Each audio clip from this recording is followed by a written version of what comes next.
dan perjuangan harus diteruskan untuk Indonesia. Ini udah rileks banget ya Prof ya? Ya, alhamdulillah sehat. Kita harus menyiapkan fisik dan mental untuk terus berjuang demi Indonesia yang kita cintai. Seminggu sesudah pemungutan suara saya sengaja istirahat dulu karena 4 bulan berturut-turut siang malam pergi sampai babak belur rasanya badan ini.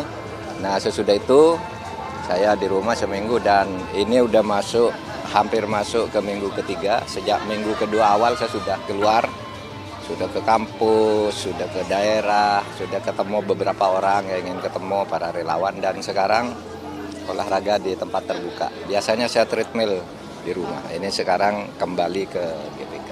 Rutin ya Prof? Untuk menunjukkan bahwa kehidupan harus berjalan dan perjuangan harus diteruskan untuk Indonesia dalam rangka untuk pilihan saya untuk Indonesia itu adalah demokrasi dan keadilan.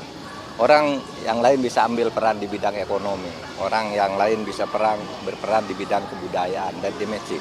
Saya memilih gerakan di bidang demokrasi dan keadilan. Tentu landasannya lalu konstitusi.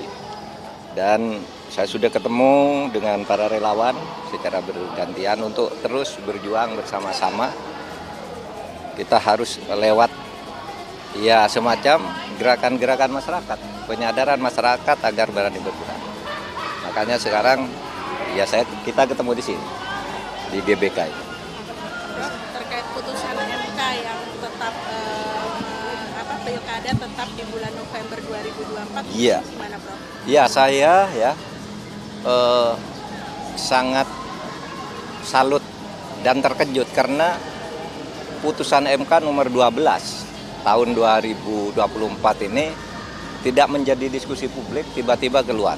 Dan putusannya sangat bagus untuk menghentikan dugaan langkah-langkah Pak Jokowi untuk mengendalikan pilkada tahun 2024.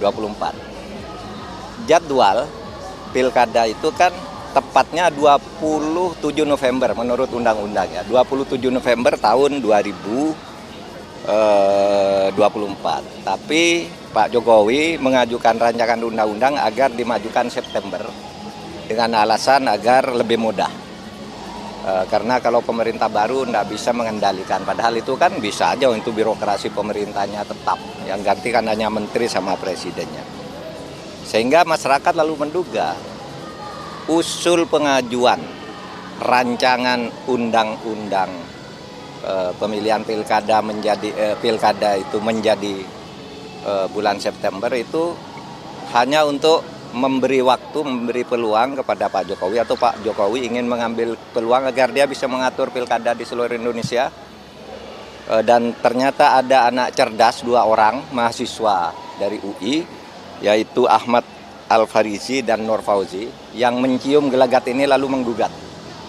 Dan MK juga kembali ke hati nuraninya. Dia memutus bahwa pilkada harus tetap sesuai dengan jadwal yaitu tanggal 27 November.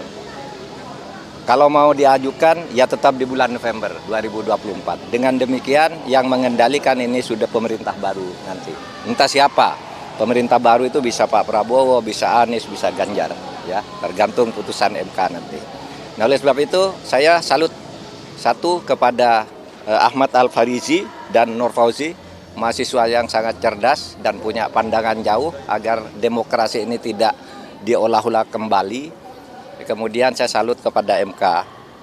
Sekarang sudah mulai kembali ke hati nuraninya. Teruskan keberanian ini demi Indonesia yang bagus. Oke? Juga yang soal ambang batas parlemen itu kan dihapus tapi baru berlaku di 2029. Ini bagus juga nggak Prof? Bagus, memang harus begitu.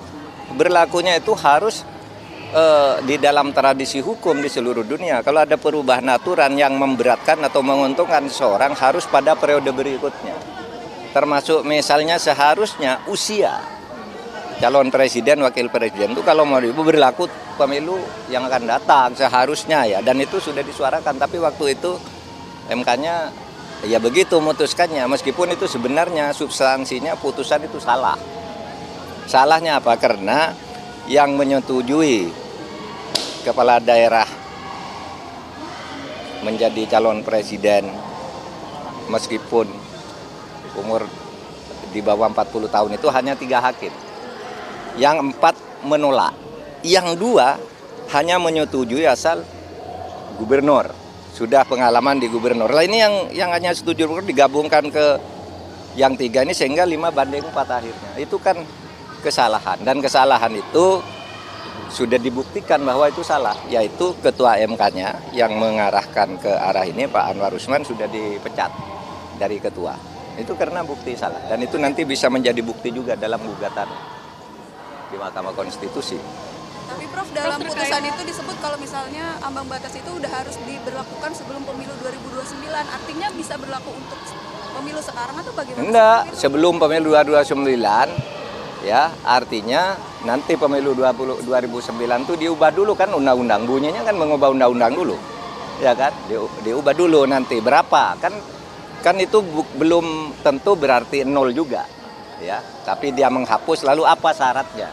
Kan mesti ada syarat-syarat lain, tidak sembarang partai baru lalu bisa masuk ke parlemen misalnya, atau masuk ke parlemen yang sudah masuk ke parlemen kalau belum sekian tahun tidak boleh ikut dalam mencalonkan calon presiden dan seterusnya. Itu nanti harus diatur, tidak bisa berlaku sekarang. Udah pasti tidak bisa berlaku sekarang. Kan disebut juga berlaku sebelum 2029 tapi yang 2024 berlaku yang lama. Jadi jangan bermimpi lah yang sudah dapat 1%, 2% itu lalu bisa masuk sekarang, nggak bisa. Prof, kemarin Baris Krim menetapkan 7 tersangka PPLN pemilu Kuala Lumpur itu tanggapannya bagaimana? Ya biar diproses saja secara hukum. Prof, terkait program makan gratis ini kan udah disimulasikan. Nah ini tanggapan TPN mempertanyakan etika. Kalau dari Prof Mahfud gimana? Apa itu? Program makan siang gratis kan sudah disimulasikan. TPN bilangnya ini mempertanyakan etikanya di situ. Kalau tanggapan dari Prof Mahfud gimana? Ya, Hasil KPU yang real count-nya. ya kan saya sudah bilang waktu di peluncuran bukunya Budiman itu seharusnya itu tidak dibicarakan sekarang, menunggu nanti presiden baru misalnya Pak Ganjar yang dilantik atau Pak Anies atau Pak Prabowo gitu, menunggu itu. Artinya menunggu sesudah 20 Oktober agar lebih etis itu kan itu. Ya jadi sekarang ini bicaranya udah beda-beda. Presidennya bilang nggak bicarakan itu, menterinya bilang iya, yang macam-macam sudah. Karena ini udah mulai nggak terkoordinasi lagi isunya. Kalau tanggapan Prof, kalau soal makan siang gratis ini rencananya akan dibuat Menko sendiri Prof untuk menaungi ini. Ya terserah saja pada presiden terpilih. Kembali lagi soal MK Prof, kalau putusan MK ini menyatakan bahwa Yang mana? partai ini dilarang untuk jadi jaksa agung. Kalau Prof sendiri melihatnya seperti apa? Amat sangat setuju.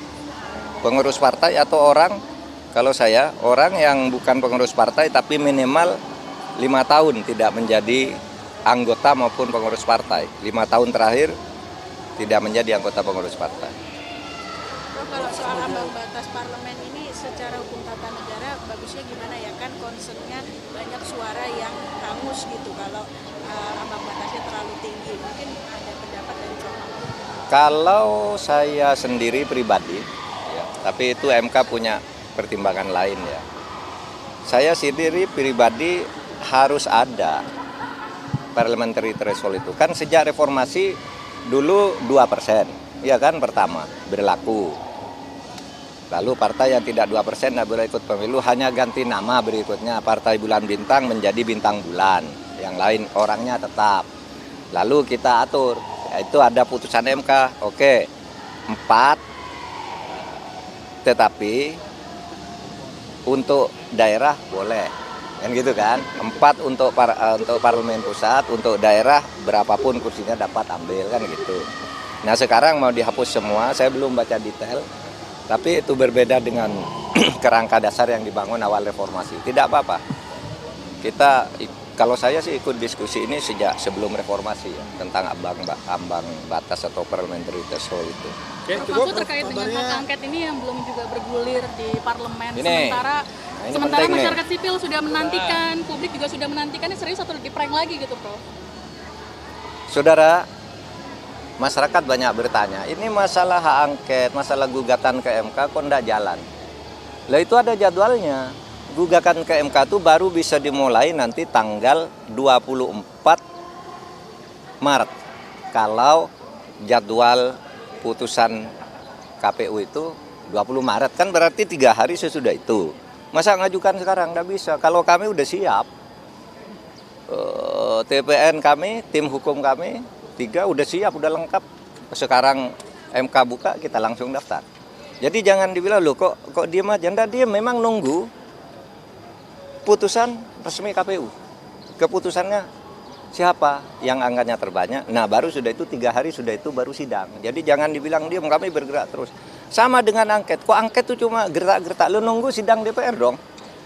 Enggak sidang DPR, angket diserahkan ke mana? Ke rumahmu memangnya. Ya kan? Diserahkan DPR, sidang, sampaikan secara resmi. Jadi jalur hukum jalan firm. Kami yakin punya bukti-bukti yang kuat. Angket itu sudah digarap oleh Pak. Saya bukan orang partai, saya tidak ikut dalam angket. Tetapi saya pastikan angket itu jalan. Karena saya tidak ikut, tetapi juga ikut memberikan saran tentang substansinya. Gitu. Saya bukan orang partai, tidak ikut tanda tangan, baik sebagai orang partai maupun parlemen. Tapi jalan, nunggu sidang, jangan masyarakat disesatkan, wah itu gertakan aja, tidak diajukan, tidak ada sidang diajukan kemana, kan ada sidang dulu. Kalau KPU, kalau gugatan ke MK ya harus ada keputusan KPU dulu, dan itu tanggal 20, kan gitu aja ceritanya. Jadi nggak digembosin tengah jalan ya Prof, karena kan harus ada. Nggak, ini bukan gembos, ini makin keras pompanya nih. Makin keras, tidak akan gembos. Oke. Kemarin sempat ketemu pengacara. Ya cukup.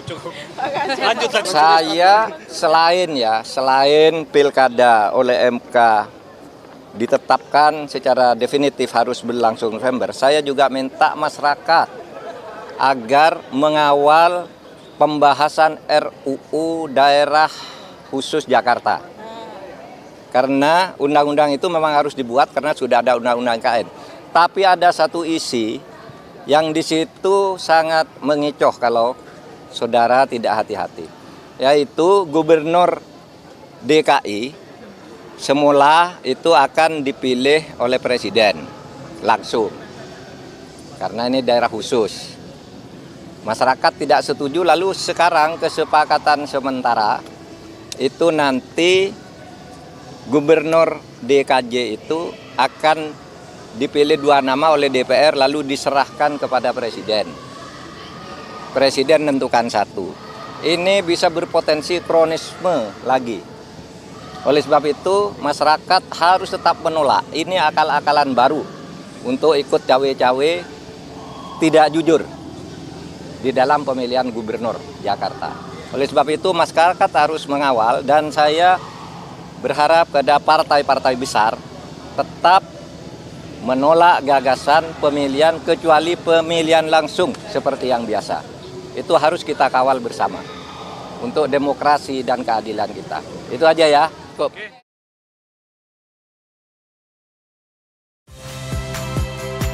Saya Valentina Sitorus.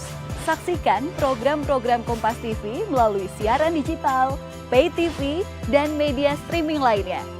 Kompas TV, independen, terpercaya.